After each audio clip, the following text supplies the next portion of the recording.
When you think philosophy and philosophers, you typically think of stuffy old Greek men in big groups with a chalkboard talking about how they feel about the world, or maybe some ancient general describing how he can beat an entire army with a wagon and a pitchfork. But not all philosophers are like that. You know, some are modern day Canadian dudes who are yelling at you to clean your damn room, you call me. Some are kind of eccentrics who like to block themselves off from the world and have a weird obsession with horses. And some are crazy homeless men who jerk off in public. Yes, Diogenes of Sinope.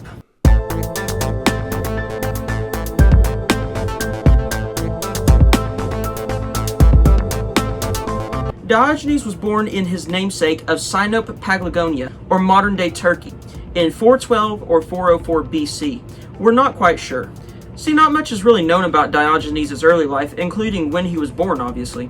What is known is his father's name was Hicesius, and he was a banker. I couldn't find anything about his mom, sorry.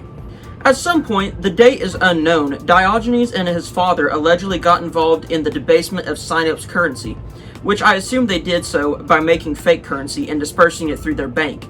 See, one of the reasons I said they had allegedly done this was because Sinope was being disputed between pro-Persian and pro-Greek factions in the 4th century, and there may have been political rather than financial motives behind the act. Now, what is known is as a result of this alleged misgiving, Diogenes was exiled from Sinope, lost his citizenship, and all his material possessions. Now, if they were taken from him or if they were lost through other means, I couldn't find.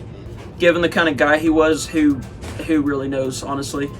After the exile, it is said that Diogenes met the Pythoness, a semi-mythical title known as the High Priestess in the Temple of Apollo in Delphi, or as she's more well known in her God of War name, the Oracle of Delphi. There's going to be a lot of God of War references in this, be prepared. Yes, that's correct. I didn't know she was a real person either. Now, it's said the Oracle told Diogenes he needed to deface the currency, which may have been done considering archaeologists had found Sinope coins from that time period defaced in order to clearly be proven as counterfeit. Now, it may have been Diogenes that did this, or it may have been other people, or both. I say this because Diogenes allegedly took this advice as more of a philosophical opinion rather than a practical one. Because whether he defaced the coins himself or not, we don't entirely know. What is known is soon after meeting the Oracle of Delphi, Diogenes had traveled to Athens in order to start his life's mission, to challenge the ethics, customs, and mindsets of the modern man. And boy fucking did he. See, he decided that to him, money was meaningless and unnecessary. He was going to reject the status quo and not be a slave to a job that was just going to give him stuff. Yes, he was going to not do such highbrow things as have a job, live in a house, or be a contributing member of society. He became a bum. Yep, that's about the size of it. He was going to spend his whole life begging in a street corner while giving people advice on his opinions on the world. That's it. The computron that was holding my scripticator turned off. After these messages, we'll be right back. Our turn, baby. And now, once again, it is time for me to talk about the reason you guys clicked on this video. All the crazy stories of the shit he did and me making funny jokes about them. You know, I think that's probably how Diogenes would have described me doing that. Maybe I'm a cynic. First, we need to talk about the house Dio lived in. Or rather, lack thereof. Quickly after traveling to Athens, Diogenes decided, well, I'm going to live here. I need to find an adequate place to live. But I will not work, nor will I live anywhere that is above necessity. Mind you, his entire life from this point on, he was fucking homeless. So, walking through the streets of Athens, he had found many of glorious, luxurious places for the man of a net worth of 0 to live. You know, there was the luxurious cold hard ground. There was the half-destroyed couch that was thrown on someone's front lawn. But then he found it. The crown jewel, the creme de la creme for a crazy homeless person in ancient Greece. A giant wine tub that not only was big enough for him to sit in along with one item, he could also push it to wherever he found most comfortable, preferring to put it into the busy marketplace of Athens so that he could stay at a place where he knew people had money because they were buying shit there. It was perfect. Not to mention, given that this was the busy marketplace, Diogenes had attention on him 24/7, so he could spread the word in any way that he found fit. In Athens, Diogenes quickly met someone he had highly admired the teachings of and wanted to be mentored from this person. This person being Antisthenes, the arguable founder of Cynicism. Cynicism, of course, being the philosophy that Diogenes championed, taught, and expanded upon. Now, mind you, when I say cynicism, you might have the image of the Joker, Holden Caulfield, and that one quiet kid your parents told you to be extra nice to in school. All right, time to make all those popular kids pay for ignoring me. Which, to some degree, the people I mentioned before do hold some true cynical values to them, but that's still not the best representation of that philosophy. See, in simple words, cynicism means to be in accordance with nature, with the original word being translated to dog-like in ancient Greek. Hence why you always see a dog representing Diogenes, and why he was later nicknamed by Athenians as the dog. Bro had that dog in him.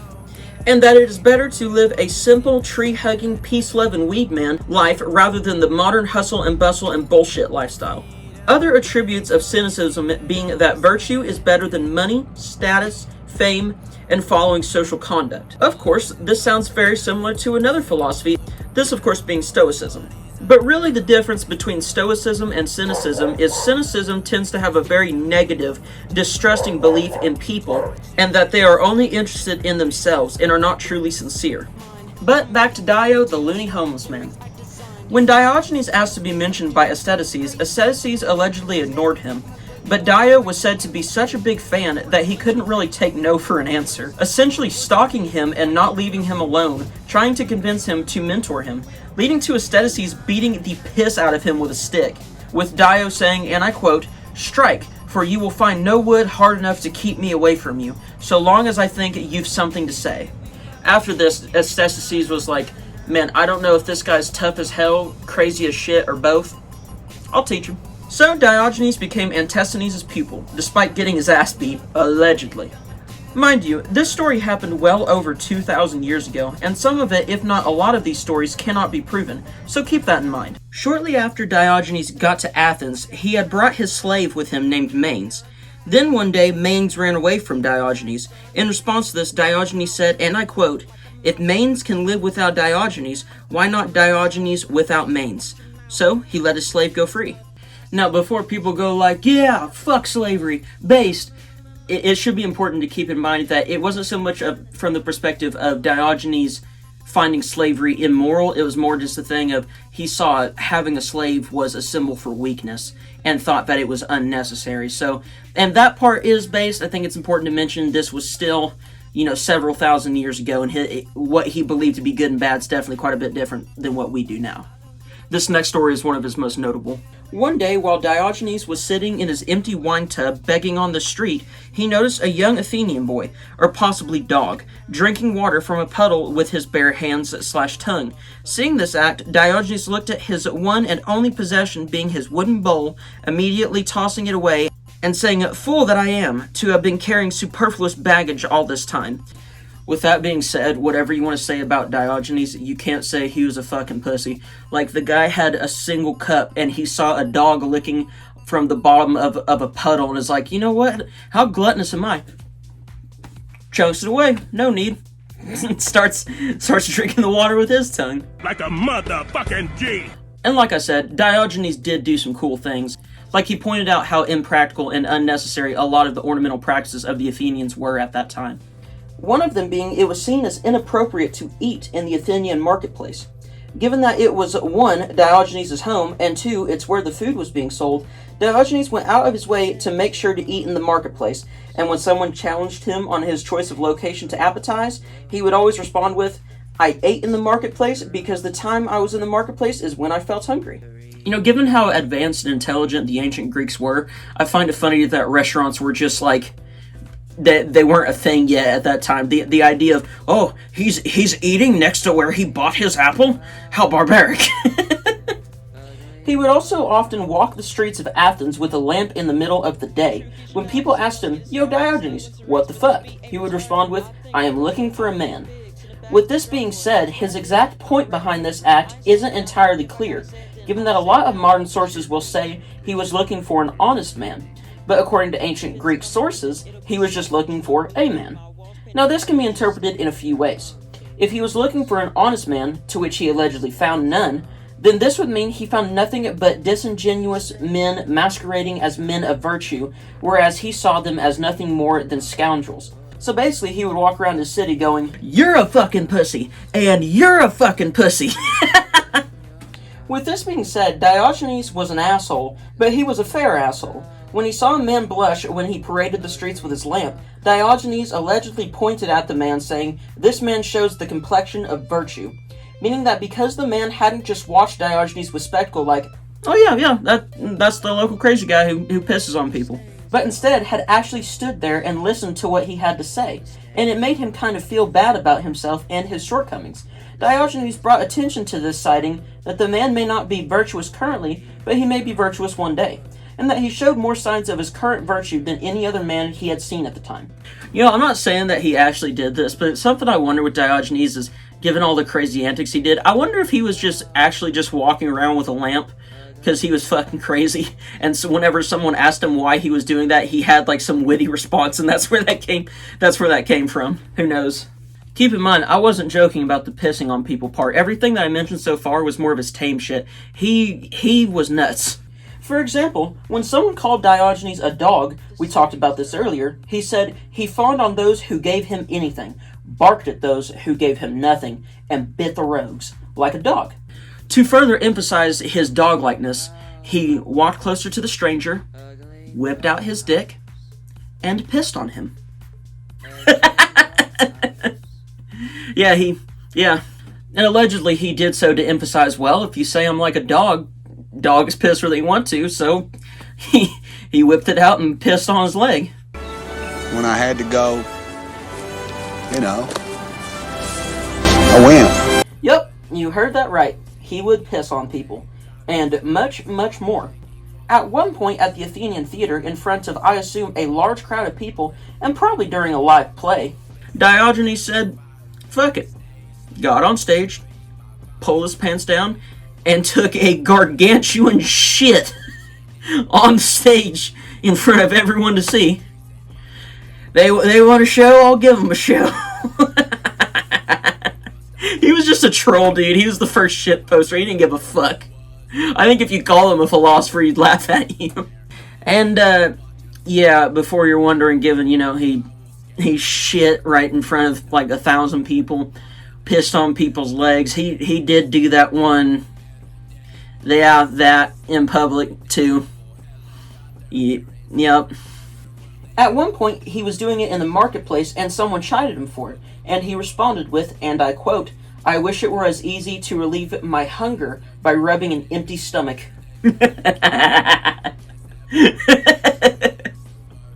That's like some Xbox 360, Halo 3, party chat type shit.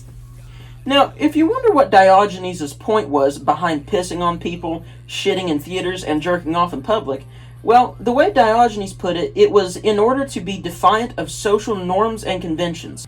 These conventions he saw as stupid even. Everybody poops, everybody pees, and everybody, well... Everybody bleeds. But with all jokes aside, yes, he truly was a legitimate philosopher with some cool ideas, and now I'm going to talk about his more tame moments where it shows how much of an old school shit poster he was.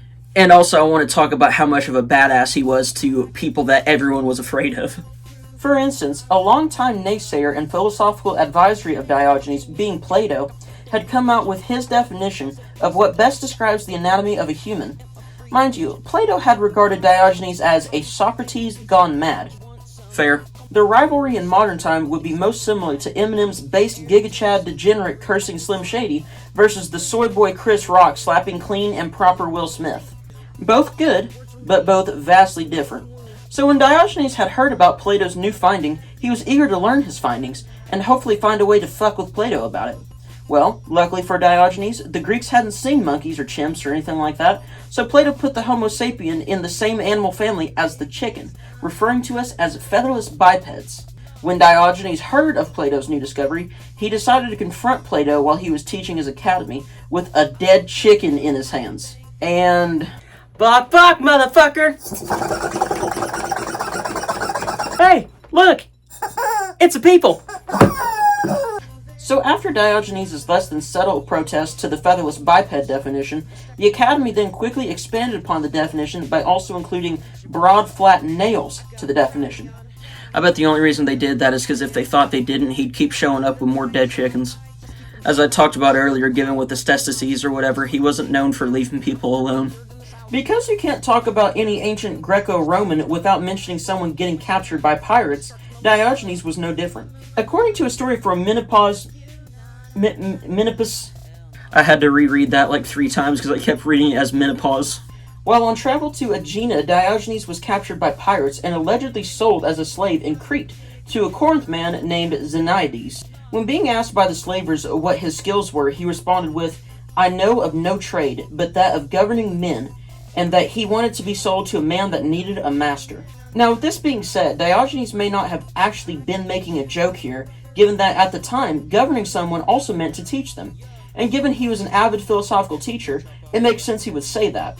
But given he followed that sentence with, "Sell me to that guy, he looks fucking stupid," I lean more towards he was just trolling the slavers. Now, Xeniades may honestly be my far-off ancestor because unlike most rational people who saw Diogenes as a crazy, unskilled, publicly defecating homeless man, Xeniades looked past that and saw the truly great mind that Diogenes had. Xeniades liked him so much that he bought Dio and had him tutor his 2 children. And from what I gather, and I never thought I'd say this, getting sold into slavery was actually kind of a blessing in disguise for Diogenes. Yeah, let's add that to Benvy's 5th sentence he never thought he'd say on this show. Given that, allegedly, one of the main reasons we know so much about cynicism and Diogenes' life is that once he moved to Corinth to tutor Xeniades' sons, he remained there his entire life. Now, it's not known as to whether Diogenes was immediately set free by Xeniades, because he was so crazy and likable, or if he stayed Xeniades' slave until he died. Or what I think is most likely is that he was so well received by Xeniades' household that once he had finished tutoring his children, he was set free. And mind you, with that being said, you're talking about a guy who literally lived in a fucking bathtub and begged for money on the streets. I don't think he had a problem with getting like free food, living in a nice comfortable house, and getting to teach people. You know, like I said, it's not like they needed to keep a collar on him. This also meant that he got to teach anyone around him in Corinth in general, not just Xeniades' kids.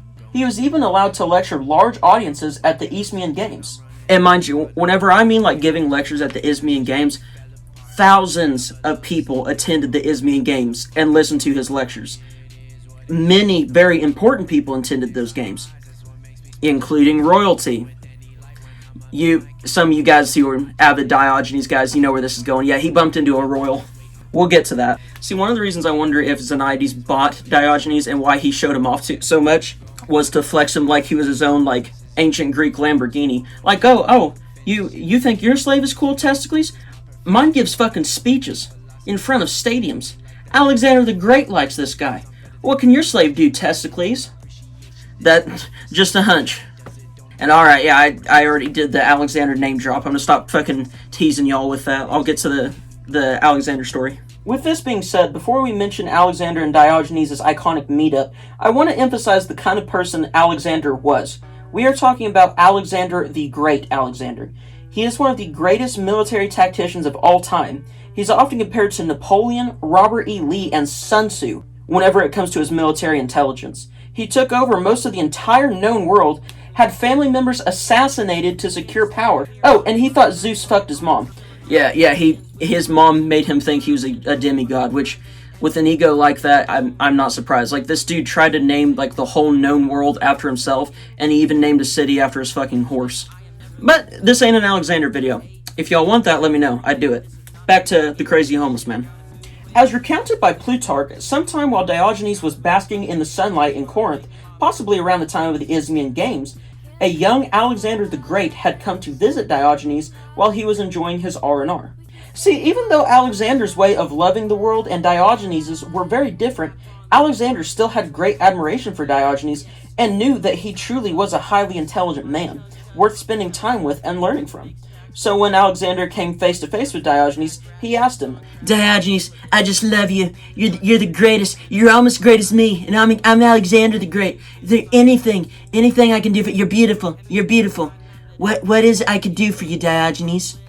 Yeah, I don't know why I read the word great and greatness like a million times, and I felt the need to add a little of the orange man to Alexander the Great. But yes, it is true. He told Diogenes that if there was anything in the world he wanted, he'd just have to name it, and he'd give it to him. And Diogenes, without skipping a beat, responded with, and I quote, "Yeah, can you move a little bit to the left? You're blocking my sunlight."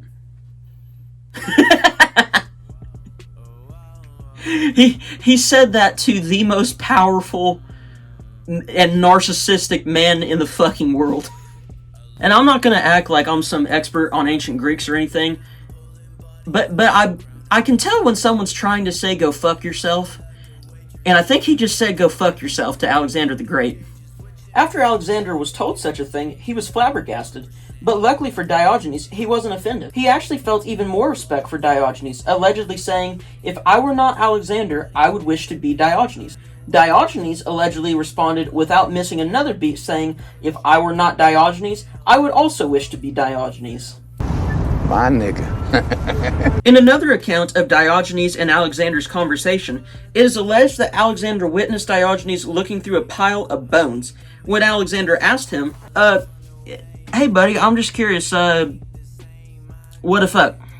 He allegedly responded with, "I am searching for the bones of your father, but I cannot distinguish them from a slave." With that being said, given Diogenes' head was still connected to his body after that meeting, I doubt he actually said that part to Alexander, but you never know. I think if that really is what he said, I think even Alexander had his limits and would have... Yeah, that Diogenes' story would be a lot shorter, and I wouldn't have had to spend so much time writing it. Now, something you may have noticed in everything I've said regarding Diogenes has been followed by the word allegedly. With that being said, this is not only because these are stories that are well over 2,000 years old, but these are also accounts from a man who never actually wrote any of his works down. All of Diogenes' teachings and sayings were word of mouth only, so I wanted to clarify that before continuing. At some point, the reason I wasn't able to find, Diogenes was invited into a rich man's home. When entering the man's home, Diogenes disrespectfully spat in the rich man's floor. After the rich man chided Diogenes, "Hey, Dio, what the fuck, man? You spat on my mosaic. I had Poseidon depicted on there. Now I'm gonna have to sacrifice one of my sheep before I go on a cruise so my fucking ship doesn't sink, bro. Thanks a lot." In response to the rich man's outburst, Diogenes declared, "In a rich man's house, there is no place to spit but his face." Then he... Yeah, you know what he did. He spit on the guy's face like a douchebag. After this act, he allegedly accounted that it was the only clean place he was permitted to spit. By the way, did I mention Diogenes got his ass beat a lot? Diogenes got his ass kicked a lot. Spit on my fucking mosaic, you old hippie. Another one of Diogenes' iconic wine barrel tales is when a passerby asked Diogenes what his favorite kind of wine was. Diogenes responded by saying, "That for which other people pay." I mean, you know, because homeless. With this being said, Diogenes may have been a charity case, but he still shared what he could with people even if they didn't need it. For example, another story with Diogenes and Plato involved Diogenes enjoying his day eating dried figs. When he offered some to Plato, Plato took a little more than what Diogenes thought he needed, and quickly chided Plato by saying, "I said that you might have a share of them, not that you might eat them all." Bro, he called fucking Plato the philosopher a glutton. Lay off me, I'm starving! Now, given Diogenes is the same guy who said a rich man eats whenever he pleases, and a poor man eats whenever he can, this behavior was no surprise. Now, that's another one of his quotes that's pretty fucking based. It is also said that Diogenes would practice begging a statue. When he was asked why he did this, he responded by saying he did so to practice being refused. On another occasion, Diogenes witnessed a courtesan, aka a Fucking whore. who he referred to as Deadly Honeyed Potion. With her was her son, who had found it amusing to throw random stones into a crowd. Seeing this, Diogenes shouted, "Take care you don't hit your father." Speaking of projectiles, Diogenes had witnessed an archer whose aim was laughable at best, so being the cheeky prick Diogenes was, he sat down right next to the target. When asked why he did this, he allegedly responded, "To get out of harm's way." I want you to back out on that track and hit the pace car. What for? Because you hit every other goddamn thing out there, I want you to be perfect. When seeing a statue of the courtesan Phryne in Delphi, Diogenes wrote on the bottom of the statue, "From the licentiousness of Greece." By the way, licentiousness, that essentially meant to be one of them low-down dirty dogs, if you know what I mean. In another example of Diogenes showing his more analytical self, he had once been asked by someone, why do people give money to beggars but not to philosophers? Diogenes promptly responded that they do so because they think they may one day be lame or blind, but never expect that they will turn to philosophy. Basically saying that even when someone is being charitable, there is actually a vain motive behind it. Which on this I actually kind of agree. With this being said, this problem has only been amplified in recent years because of social media, with the term communal narcissist being used by licensed clinical psychologists, where this very phenomenon that Diogenes talked about is now making up large parts of a narcissistic people's lives. Like for example, you know that person who won't give, just the smallest drop of blood to charity without them posting it on every social media about how great it is that they're giving blood to charity. Might be one of them. With this being said, even Diogenes wasn't impenetrable to taking L's, and in another example of his Edison versus Tesla-like rivalry to Plato, he was invited to Plato's home. Being the giant dickhead he was, he began stomping his dirty, raggedy-ass, unwashed feet on Plato's carpet, exclaiming that he thereby trampled on the vanity of Plato. To which Plato retorted, "How much pride do you expose to view, Diogenes, by seeming not to be proud?" Mind you, given that these guys' relationship was professionally adversarial at both, I have a feeling this quip was planned from the get-go and he wanted to get Dio back for some of the shit he had said to Plato. So, because of how predictable Diogenes was, he knew that he could invite him to do some fucked up shit at his house, and Plato could call him out for being truly overly prideful. To a young man who complained that he was ill-suited to study philosophy, Diogenes said, "Why then do you live, if you do not care to live well?" And now I'm going to spend a good bit talking about his more obscure stories. On his thoughts of grammarians essentially being the ancient Greek version of English professors, he was astonished that they desired to learn everything about the misfortunes of Odysseus, the Greek king from Homer's Odyssey, but nothing about their own, essentially calling them hypocrites for studying and being so critical of a character that doesn't even exist. But they wouldn't look inward and see the metaphorical stones that needed to be casted at them as well. He was also critical of, the mightier-than-thou super genius type who is just too involved in their studies to be interested in us mere mortals. For example, when referring to mathematicians, he said, and I quote, "They keep their eyes on the heavens and overlook what is at their feet." When speaking of orators, these being the Fox News hosts of the ancient Greek world, or also being those town crier guys you pay to shut the fuck up in old Assassin's Creed games, he said, "They speak of justice, but never practice it." Yeah, I'm gonna keep it $1.50 on that one. I have no fucking idea what he was talking about that, and I tried to figure out and look up what he was talking about. Still couldn't get it. I really don't know what he said at the end of that sentence. I don't think he knows what he said either. How y'all doing? It's definitely not 2 weeks later or anything. That cough is part of the reason why. If it wasn't painfully obvious already, while Diogenes did say a lot of profound stuff and also just said a lot of crazy stuff, he was also just a cocksucker in general about things. Every single thing that wasn't exactly like him, he needlessly picked at them and had some shitty retort. He's like if Holden Caulfield never grew up. For example, when he saw an ancient Greek jester tuning his harp, he said, and I quote, "Are you not ashamed to give this wood concordant sounds while you fail to harmonize your soul with your life?" Yeah, or it's you could have just not said that, Dio. On the practice of kings having mistresses, Diogenes notably referred to kings' mistresses as queens. When asked why he felt this way, he responded with, "Because they make the kings do their bidding." That might be my favorite line by him, honestly. When low on money, he requested from his friends some cash. But instead of saying, "Hey man, shit's been hard, bro, given that I'm literally fucking homeless," he said, and I quote, "I came here not for aims being food, but for repayment of my due." Dude, I'd have told him to pound sand after telling me that. You don't get a ham sandwich after that. So sick of the hobos. In a rare case of Diogenes actually being a hypocrite himself, when asking for spare change, he typically went about it by saying, "If you have already given to anyone else, give to me also. If not, begin with me." Always begging for change. He basically said it would be good of you to give to charity, but if you've already given to charity, you should also give to me because I need free shit. I don't like how I gotta work and they just sit around and get paid. In another example of him being a degenerate who wouldn't get a job, he had asked a man for money. When the man was slow in giving payment, he said, and I quote, "My friend, it's for food that I'm asking, not for funeral expenses." The fucking war will be over by the time we get up there. In another case of him needlessly biting the hands that feed him, he was allegedly begging alms from a bad-tempered man. And the bad-tempered man told him, "I shall give you alms if you persuade me."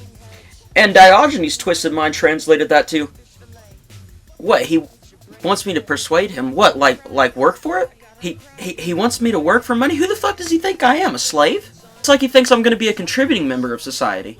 The fuck? So he responded by saying, "If I could have persuaded you, I would have persuaded you to hang yourself." See, what the hell, Dio?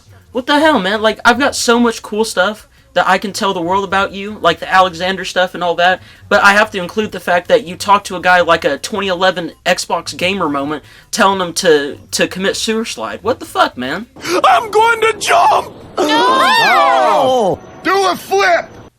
Not cool, Dio. Not cool. Doubling down with the unnecessary douchebagginess, when a crowd praised a man for giving Diogenes alms, Diogenes quickly chided the crowd, saying, and I quote, "You have no praise for me, who was worthy to receive it." Again, you could have, not said that and just accepted your free stuff, but whatevs. When someone who let him borrow his cloak asked him to return it, he responded with, and I quote, "If it was a gift, I possess it, while if it was a loan, I am using it." Fire truck! Oh boy, that's mine! One time he asked a local spendthrift, this is someone who blows all their money, for a larger sum of money than he would ask most people. When the spendthrift asked, "Hey, what's the deal?" Diogenes responded with, and I quote, "Because I expect to receive from others again, but if I shall ever receive anything from you again, lies on the knees of the gods." God, he's the asshole king, where people never had a representative before. There's a lot of assholes out there like, where's my guy? Right. And then finally, bam, look at this. There he is. Hey, Bubba. Hey. Yeah, there you are. No, you can't have Oreos. I bringeth my son. Let us learn together about the ancient Greeks, my friend. Or not. Love you. Let me finish making this video, Houston, and I'm gonna go and love you. When being compared to Diogenes' Thomas Edison, this being Plato, a man asked him why he begged when Plato didn't. Diogenes replied, "Oh yes he does, but when he does so, he holds his head down close, that no one may hear." Essentially saying that Plato's form of monetary gain was no different than Diogenes'. The only difference is he felt that at least Diogenes had been honest about his begging, whereas Plato allegedly dressed it up by being paid by the rich ancient Greek elite at his academy. A place where he taught about virtue while still essentially doing the same thing Diogenes did, but with a bit more class and hypocrisy. Which that was his thoughts on it anyways, which I kind of see his point there again. And now we've come to probably Diogenes' biggest, arguably biggest, alleged contribution to society. See, you know that gesture you make to the Asian woman who cut you off in traffic? I turn now! Good luck, everybody else! You know, it's the one that Eminem essentially made a career by giving people. So fuck him and fuck you too. You know, it's the one that got you your ass whipped when you accidentally showed it to your mom when you wanted to know what it meant when you were 9. It's this, right here. The good old bird, man, the middle finger. The middle finger of justice, you know. Sorry, audience, that wasn't directed towards you. That was directed towards whatever politician I don't like it right now. Yeah, you have Diogenes to thank for that. No, for real. It is widely considered that Diogenes is the originator of the middle finger. Or at the very least, his use of it is the first time it was ever actually used in a public setting in history. Which, I mean, when you think about it, of course he was. He was a fucking asshole.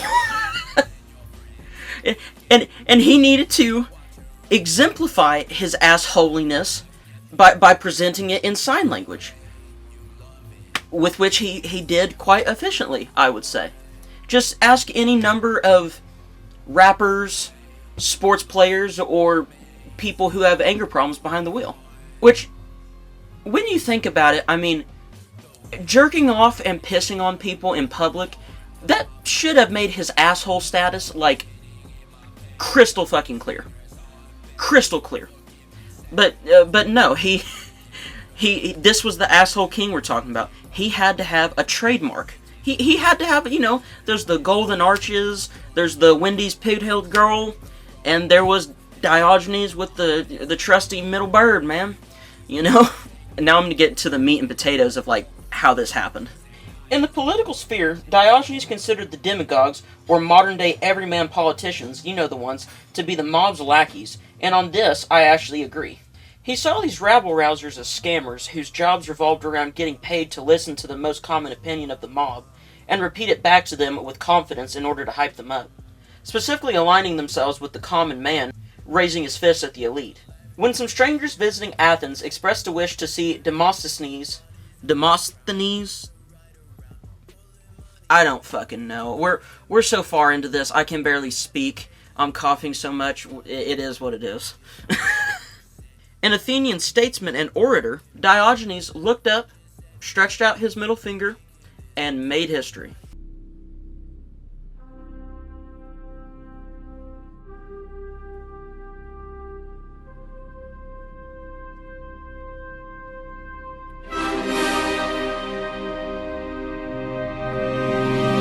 I love getting to do this, bro. While holding up his middle finger, saying, and I quote, "There goes the demagogue of Athens."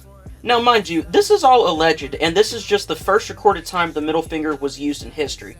And the bird was used to depict anal sex in around 423 BC for a comedy known as The Clouds. But with that being said, it wasn't a real candid event, and from what I gathered, Diogenes quite literally pointed this out at some random woman at an inn. Just basically saying, if it's not known for sure he was the original creator, he definitely had a big impact on the middle finger legacy and promoting its prevalence. With this being said, Diogenes was a dick, but he did have some practicality, recognizing that some groups definitely deserve to be put in their place more than others. For example, he used to also say that when he saw physicians, philosophers, and pilots at their work, he deemed man the most intelligent of all animals. But when again he saw interpreters of dreams, diviners, and those who attended them, or those who were puffed up with conceit of wealth, he thought no animal more silly. I think I've talked about someone who very much would agree with that statement.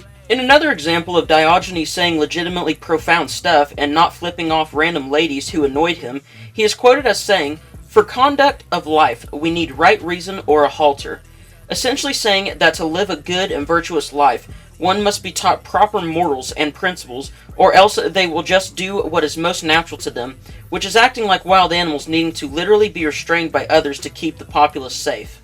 Which makes sense given that cynicism is more on the negative and, let's be honest end of philosophy, and that being good 9 times out of 10 is something that has to be instilled in people, whereas being an evil piece of shit, it's as natural as breathing, Well, and see, with that being said, it's like whenever I see people talking about how inhumane it is whenever someone kills someone else over trivial things, like in a street gang setting, something like that. They talk about, oh, it's so inhumane, I just find it preposterous that they do it over such minor stuff.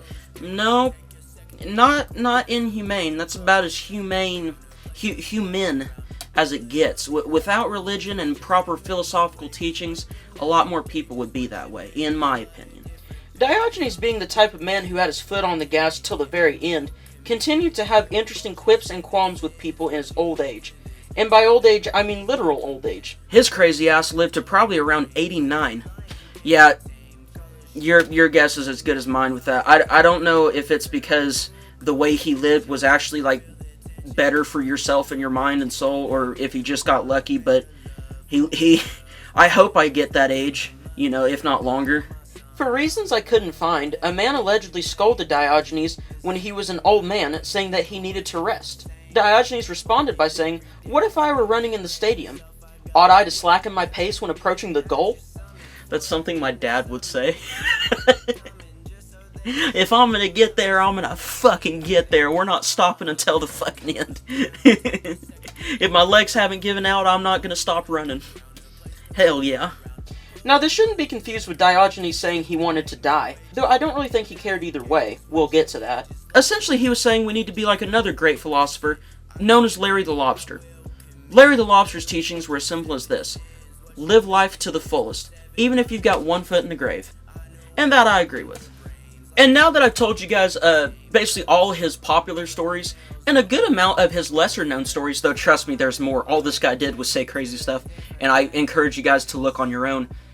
I have one final interesting tale to tell you guys about. His final tale, this being his death. And yep, it's about as crazy as everything else in his life. Now, it's claimed by Plutarch that Diogenes died on the same day as Alexander the Great, but anyone who's well-versed in Roman and Greek history will know that Plutarch was a less than relatable source, and that he tended to embellish stories about people, especially Greeks, as well as try to paint ancient Greeks in a better light than they actually were. Again, partially why I had to use allegedly for, like, all of these Diogenes stories, because, like, half of the Diogenes stories I found was from Plutarch. But given how cheeky and comical Diogenes' life was, I wouldn't be surprised if that's actually when he died. What we do know for sure is Diogenes did die somewhere between June 10th of 323 BC to around 321 BC, with his age being disputed to be somewhere between 81 to 90. In terms of where he died, they've got no idea. Now, some accounts claim he died in Corinth. That's the one I believe, given he was a crazy old homeless man who never moved anywhere if he didn't have to. Some even claim he died in his former master's house, which I personally doubt, but it's also speculated that he died in Athens or even near Olympia. And I mean, hell, people don't really even know how he died either, and this is the part that gets funny. Some claim he died by eating raw octopus, trying to prove to people that you don't need to cook octopus to eat it. Some claim he died by getting bit by a rabid dog while trying to feed it and other dogs. Others claim he died because he got bit by a rabid dog trying to feed it, again, raw octopus. 4th century historians like St. Jerome claim he died of a fever the day before he was to leave for the Olympic Games. Because nothing says pole vaulting like jerking off in public. What you just said is one of the most insanely idiotic things I have ever heard. I award you no points, and may God have mercy on your soul. You know, I'm gonna make a tally of the amount of times I've had to say crazy shit doing these documentaries I've been doing. Like, it's astounding, honestly. With the final alleged reason for his death, and my personal favorite being that he allegedly just said, "Fuck this shit, I'm out," and held his breath till he died. Cause yeah, I mean, fuck it, that's par for the course knowing Diogenes. Now, me personally, I think the raw octopus story may actually have the most credence to some degree, considering with a lot of his death stories, half of them involve an octopus. But, I mean, what about the possibility of just, he was a crotchety old 85-year-old man, and he died of natural causes, you know? I mean, to be fair, I'm surprised he made it to 40 given his lifestyle. Like, he was the real-life stink meaner, bro. Now, in ancient Greek and Roman times, a philosopher's death/burial was often seen as a final act of their teachings and principles. Hence why Diogenes' death was kind of romanticized. Now, with that being said, when it came to Diogenes' burial, it was of no shock to be an interesting story in and of itself. Now, a lot of modern people's death instructions tend to be a bit overboard. But nah, Diogenes was a simple man with simple plans. To quote my late grandfather, Bradford III, "When you're dead, you're dead, you're dead." And Diogenes felt no different, instructing that his body be discarded, either left unburied outside the city wall for wild animals, thrown into a ditch and covered with dust, or even dumped into the river Lissos. A quoted conversation about his burial to one of his followers went as follows: "But could it be that you wish that your body be the food of vultures and wild beasts?"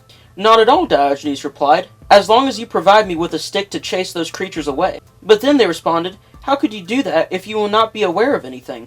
Diogenes retorted with, "Ah yes, if in death I cannot be aware of anything, how could the bites of wild creatures hurt me?" So, unfortunately for Dio, no matter how many times he tried to explain it, he didn't want anything elaborate to happen with his body, and he wanted it to simply be discarded for the simple fact of, at the end of the day, he's dead. What does it matter? You know, it's over, you know. Again, I can get behind that. Funnily enough, Diogenes' followers had allegedly literally fought each other over where they should bury him, which was kind of a funny story considering Diogenes specifically taught people to be indifferent, but it seems they didn't heed his lesson well. Ultimately, the Corinthians arranged his funeral and buried him outside the city walls near the western gate, near the place he spent his last years. Allegedly, because again, it's all disputed. And now it's time for our long resolution to the story of the crazy homeless man and his legacy.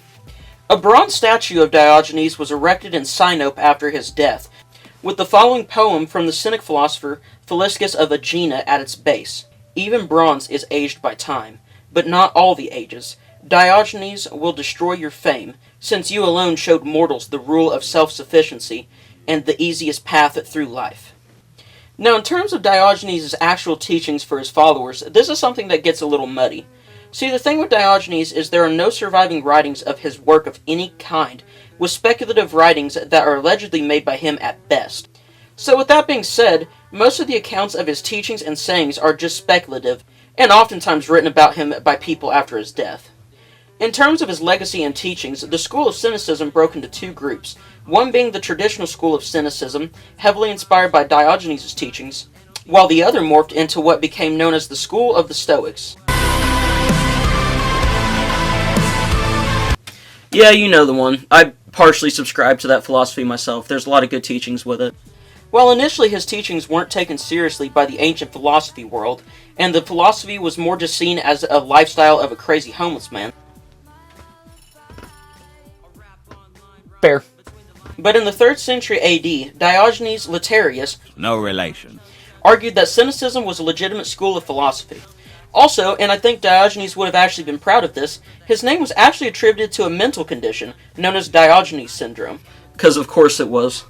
Also known as senile squalor syndrome, people who suffer from this condition tend to do, as the name implies, live in shameless squalor, doing things like hoarding, not cleaning themselves, being socially withdrawn, and refusing to get help.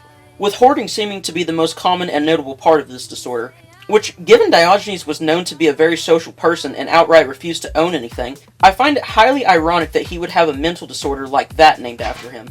Like, now me personally, whenever I think Diogenes syndrome, I think, like, crackhead. In a respectful homage to Diogenes in 2005, a European Union program aimed at reducing obesity was named Diogenes, an acronym for diet, obesity, and genes, referencing Diogenes' long-standing association with frugality. In modern times, I feel like Diogenes would dedicate his life to just running around pointing at people calling him fucking fat asses, so that makes sense.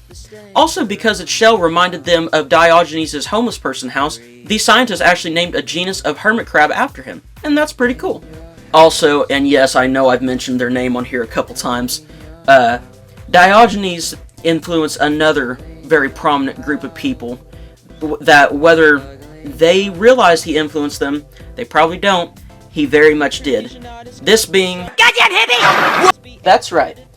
Dirty fucking hippies. From what I've gathered, unless there was some dirty tree-hugging ancient Babylonian out there that I've never heard of, I'd say it's pretty safe to say Diogenes was the first hippie. And given how all modern hippies do is ask for handouts, don't bathe, and act better than people, I'd say they're following his philosophy pretty well. Hey, can you give me some money? no. Fascist. And there you go, guys, the story of Diogenes, the